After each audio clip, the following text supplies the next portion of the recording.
প্রিয় দর্শক, bank account কত রকমের, আজকে এই বিষয়ে আলোচনা করতে যাচ্ছি। ভিডিওটি শুরু করার পূর্বে প্রতিবারের ন্যায় আপনাদের কাছে বিশেষভাবে আবেদন, যদি আপনারা আমাদের চ্যানেলে নতুন হয়ে থাকেন তাহলে অবশ্যই চ্যানেলটিকে সাবস্ক্রাইব করে পাশে থাকা বেল বাটনে ক্লিক করে আমাদের সঙ্গে যুক্ত থাকবেন। আর যদি আপনি আগে থেকে আমাদের চ্যানেল সাবস্ক্রাইব করে রেখেছেন তাহলে আপনাকে অন্তর থেকে ধন্যবাদ। চলুন বন্ধুরা, শুরু করা যাক আজকের এই ইনফরমেটিভ ভিডিও। তো এখানে লিখেছি, what are the types of bank account. Bank হিসাব কত প্রকার, আমরা একে একে জানবো।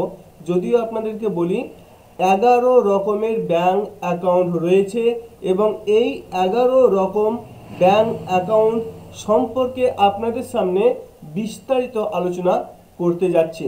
প্রথম থেকে শেষ পর্যন্ত দেখবেন যে এই 11 রকমের ব্যাংক অ্যাকাউন্ট এর মধ্যে আপনি কোন অ্যাকাউন্টটা খুলেছেন আর এই 11 রকমের ব্যাংক অ্যাকাউন্টের মধ্যে কোনটা সবচেয়ে বেশি কাস্টমারদের জন্য বেনিফিট দেয়, তো সেটাই জানবো।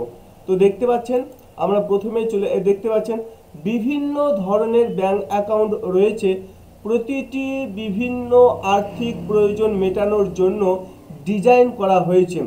সবচেয়ে সাধারণ ধরনের ব্যাংক অ্যাকাউন্টগুলির মধ্যে রয়েছে সেভিং অ্যাকাউন্ট। তো এই সেভিং অ্যাকাউন্টটা কি, নির্দিষ্ট সময়ের মধ্যে অর্থ সাশ্রয়ের জন্য ডিজাইন করা হয়েছে। সাধারণত ভারসাম্যের উপর সুদ অফার করে, যদিও হার সাধারণত অন্যান্য বিনিয়োগ বিকল্পের তুলনায় কম হয়। তো পরবর্তী অ্যাকাউন্ট হচ্ছে চেকিং অ্যাকাউন্ট। তো এই চেকিং অ্যাকাউন্টটা কি, প্রতিদিনের লেনদেনের জন্য ব্যবহৃত হয়, যেমন বিল পরিশোধ করা, কেনাকাটা করা এবং নগদ তোলা। সাধারণত সুদ অফার করে না, তবে তারা তহবিলের সহজ অ্যাক্সেস প্রদান করে। পরবর্তী ব্যাংক অ্যাকাউন্ট হচ্ছে সার্টিফিকেটস অফ ডিপোজিট, সিডিএস। তো এটা কি, এটা হচ্ছে একটি নির্দিষ্ট সুদের হার এবং পরিপক্কতার তারিখ সহ স্থায়ী মেয়াদি আমানত। মেয়াদ পূর্তির তারিখের আগে প্রত্যাহার করলে জরিমানা হতে পারে। পরবর্তী ব্যাংক অ্যাকাউন্ট হচ্ছে মানি মার্কেট অ্যাকাউন্ট। তো এই মানি মার্কেট অ্যাকাউন্টটা কি, মানি মার্কেট অ্যাকাউন্টটা হচ্ছে সঞ্চয় এবং চেক অ্যাকাউন্টের বৈশিষ্ট্যগুলি একত্রিত করুন। নিয়মিত সঞ্চয় অ্যাকাউন্টের তুলনায় উচ্চ সুদের হার অফার করুন এবং সীমিত চেক লেখার ক্ষমতা থাকতে পারে।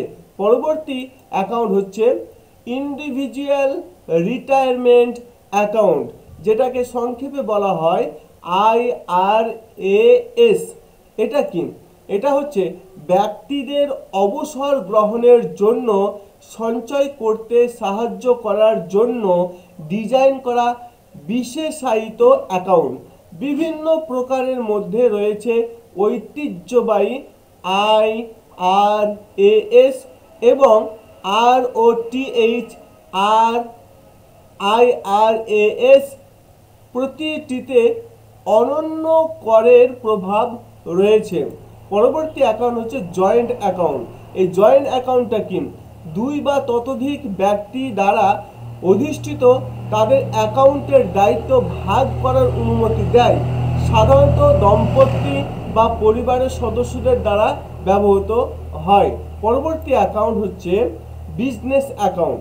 তো এই বিজনেস অ্যাকাউন্টটা কি, ব্যবসার জন্য ডিজাইন করা হয়েছে এবং ব্যবসার প্রয়োজন অনুসারে চেকিং, সঞ্চয় এবং অন্যান্য আর্থিক পরিষেবা অন্তর্ভুক্ত থাকতে পারে। পরবর্তী অ্যাকাউন্টটা হচ্ছে ট্রাস্ট অ্যাকাউন্ট। তো এই ট্রাস্ট অ্যাকাউন্টটা কি, একজন সুবিধাভোগীর পক্ষে একজন ট্রাস্টি দ্বারা পরিচালিত, প্রায়শই এস্টেট পরিকল্পনার জন্য বা নির্দিষ্ট উদ্দেশ্যে